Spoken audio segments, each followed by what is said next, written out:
Perundingan Linggarjati merupakan salah satu perjanjian antara Indonesia dan Belanda dalam sejarah kemerdekaan. Perundingan ini digelar di Linggarjati, Jawa Barat pada tanggal 11–13 November 1946 dan ditandatangani di Istana Merdeka Jakarta pada 25 Maret 1947. Sebelum perjanjian Linggarjati dilaksanakan, telah digelar rangkaian perundingan di Jakarta maupun Belanda. Namun kedua belah pihak belum menemukan titik temu mengenai status Indonesia sebagai negara yang merdeka. Delegasi Belanda dalam pertemuan ini adalah Perdana Menteri Schemerhorn, delegasi Indonesia dipimpin oleh Sultan Syahrir, dan pihak Inggris bertindak sebagai penengah. Hasil perjanjian Linggarjati yaitu Belanda mengakui secara de facto Republik Indonesia meliputi Sumatera, Jawa, dan Madura, dan Belanda sudah harus meninggalkan daerah de facto paling lambat tanggal 1 Januari 1949. Republik Indonesia dan Belanda akan membentuk Republik Indonesia Serikat atau RIS yang salah satu negara bagiannya adalah Republik Indonesia dan akan membentuk Uni Indonesia Belanda dengan Ratu Belanda sebagai ketuanya.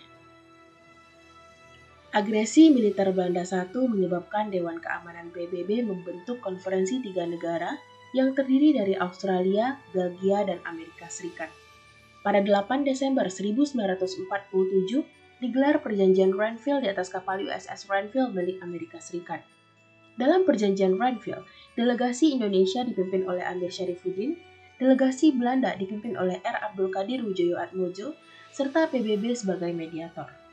Perjanjian Grenfell ditandatangani pada 17 Januari 1948 dengan hasil pembentukan Republik Indonesia Serikat dan RI merupakan negara bagian RIS. Belanda tetap menguasai seluruh Indonesia sebelum RIS terbentuk, dan TNI harus ditarik mundur dari wilayah kekuasaan Belanda. Wilayah RI yang diakui Belanda hanya Yogyakarta, Jawa Tengah, dan Sumatera. Wilayah kekuasaan Indonesia dan Belanda dipisahkan oleh garis Van Mook. Akan diadakan pemungutan suara untuk menentukan nasib wilayah dalam RIS, serta akan diadakan pemilihan umum untuk membentuk Dewan Konstituante RIS. Perjanjian Rumroyen merupakan perundingan antara pihak Belanda dan Indonesia sebagai upaya mempertahankan kemerdekaan Indonesia pasca agresi militer Belanda II dan serangan umum tanggal 1 Maret 1949. Dalam perundingan ini, delegasi Indonesia dipimpin oleh Muhammad Rum dan delegasi Belanda dipimpin oleh Herman van Rooyen. Dimulai pada tanggal 14 April 1949, perjanjian ini awalnya sulit menemui titik temu. Pihak Belanda menyampaikan bahwa mereka akan memulihkan pemerintahan RI apabila RI menghentikan aktivitas gerilya. Sementara itu, pihak Indonesia menghendaki agar pemerintahan RI dipulihkan dahulu, setelahnya gerilya baru dapat dikoordinasikan. Akhirnya pada 7 Mei 1949 disepakati hasil perjanjian bahwa Angkatan Perang RI akan menghentikan gerilya, pemerintah RI akan dikembalikan ke Yogyakarta, serta Angkatan Perang Belanda akan menghentikan operasi militer dan membebaskan tawanan perang. Konferensi Inter-Indonesia. Tujuan dilaksanakannya Konferensi Inter-Indonesia adalah menyatukan suara antara pemerintah Indonesia dengan BFO sebelum pelaksanaan konferensi Meja Bundar. BFO merupakan sebuah organisasi negara-negara bentukan Belanda yang didirikan di wilayah Indonesia. Konferensi Inter-Indonesia dilaksanakan sebanyak 2 kali. Konferensi pertama diselenggarakan di Yogyakarta pada tanggal 19–22 Juli 1949 dengan fokus membahas mengenai pembentukan Republik Indonesia Serikat. Sementara konferensi kedua diselenggarakan di Jakarta pada tanggal 31 Juli sampai 3 Agustus 1949 dengan fokus membahas kelanjutan hasil konferensi pertama yang telah dilaksanakan sebelumnya, serta pembentukan panitia yang akan bertugas di dalam konferensi Meja Bundar. Konferensi Meja Bundar adalah sebuah pertemuan antara pemerintah Republik Indonesia dengan Belanda. Konferensi ini merupakan hasil dari keputusan Perjanjian Rumroyen.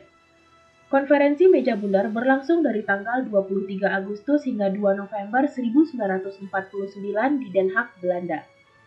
Tokoh konferensi Meja Bundar adalah Muhammad Hatta sebagai Ketua Delegasi Perwakilan Indonesia. Pada konferensi ini didapatkan kesepakatan. Yang pertama, Belanda menyerahkan kedaulatan kepada Republik Indonesia Serikat pada akhir Desember 1949. Kedua, Indonesia akan bekerja sama dengan Belanda membentuk Uni Indonesia Belanda. Yang ketiga, Indonesia wajib membayar hutang kepada Hindia Belanda sejak tahun 1942. Yang keempat, masalah Irian Barat akan dibahas 1 tahun kemudian. Bagaimana? Setelah mempelajari dan memahami sejarah Indonesia, artinya kita telah melakukan upaya untuk meningkatkan wawasan kebangsaan kita sebagai masyarakat. Dengan meningkatnya wawasan kebangsaan, maka kita sudah selangkah lebih maju dalam mengimplementasikan nilai-nilai bela negara dalam kehidupan kita. Jika para pahlawan terdahulu membela negara dengan seluruh tumpah darah dan semangat yang menyala-nyala, maka ini saatnya kita untuk menjaga kobaran itu tetap membara. Caranya, dengan terus menanamkan nilai cinta tanah air, kesadaran berbangsa dan bernegara, setia kepada Pancasila dan ideologi negara, rela berkorban untuk bangsa dan negara, dan memiliki kemampuan awal bela negara.